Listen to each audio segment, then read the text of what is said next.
They will send more men after us. That is a good place to stop them up there. You ride on with Her Highness. That's crazy. You're going to need more than one gun. The only chance we have is to hold them off until nightfall. There is a ruined temple across the plain. Take Her Highness there. Look after her, Gulbaz. Yes, Pelham, sir. She will be safe with me. I will be with you tonight.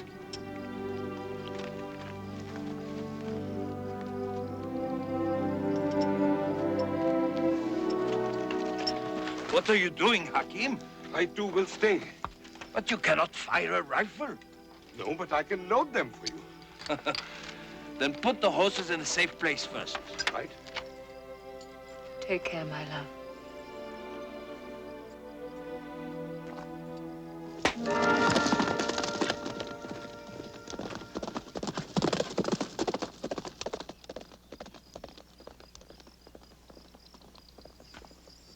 Your servant Manilal was a brave man, Hakim. He gave us time.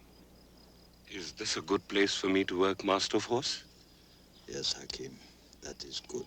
I usually work to save lives. Are they loaded, Hakim? Yes.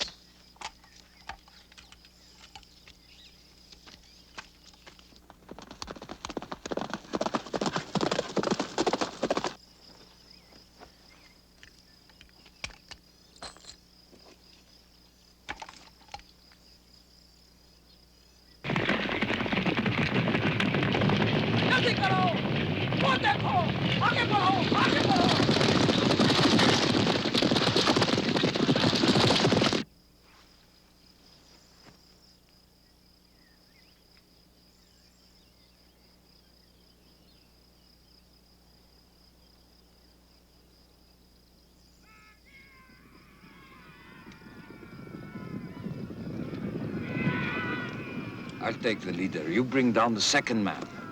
You must reload as fast as possible, Hakim.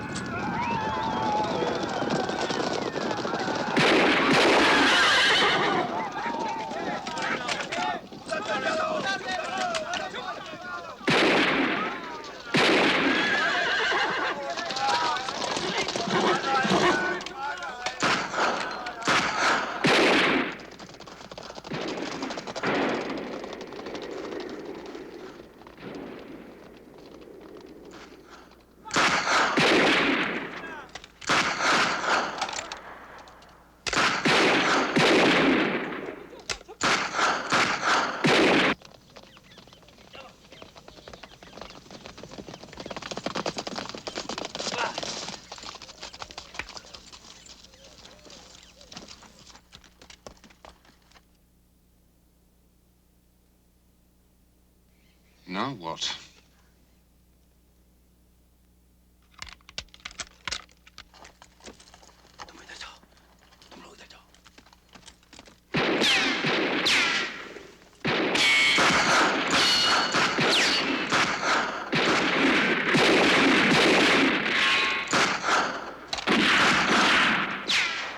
Hakim! Behind you! Sahib!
Koda Hafiz, Hakim sir. Finally beat them off, did we not?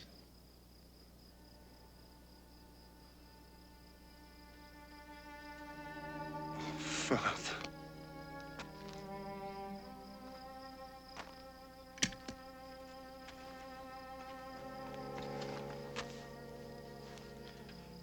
There is no more to be done, my son. They will not return until dawn now. Go and leave me here. I will account for a few, I think.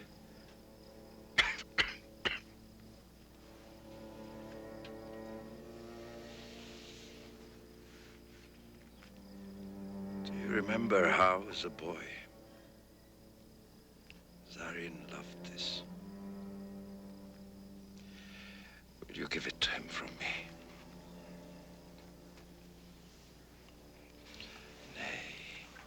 To mourn thus is to question the wisdom of God.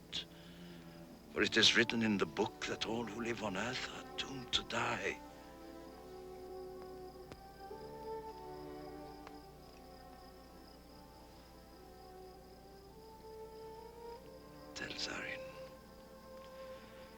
Tell Zarin Khan, too, to set aside his sorrow and be thankful that so many good years upon this earth granted to one who is now in paradise.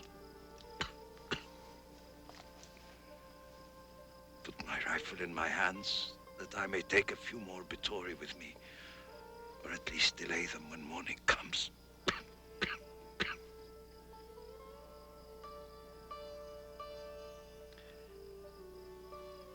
And,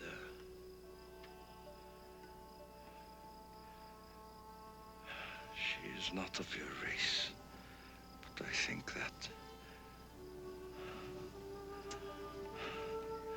she is a good woman.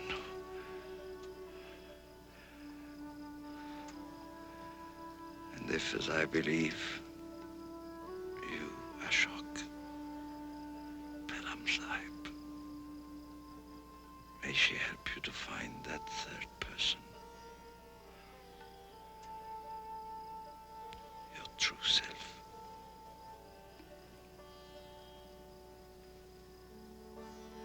Now go.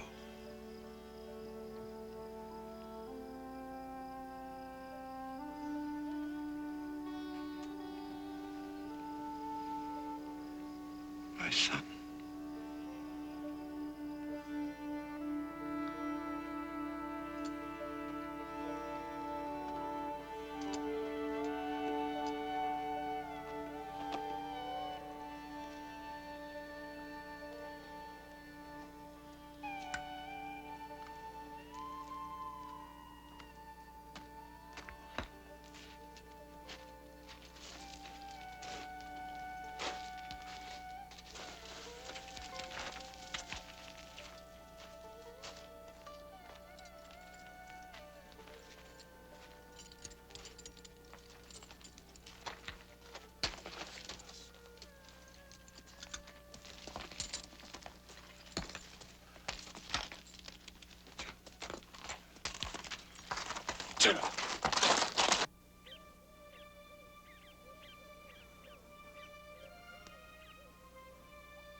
Your father?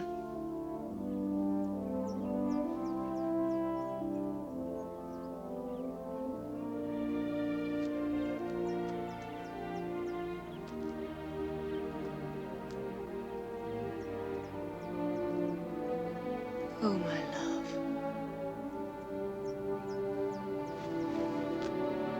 I love you with all my heart. I think I always have. You must know that now. All my life I've been searching for my true self. With you, I know who I am. And once you are my wife... Ashton, you know you are the husband of my heart. What more do you need? Nothing.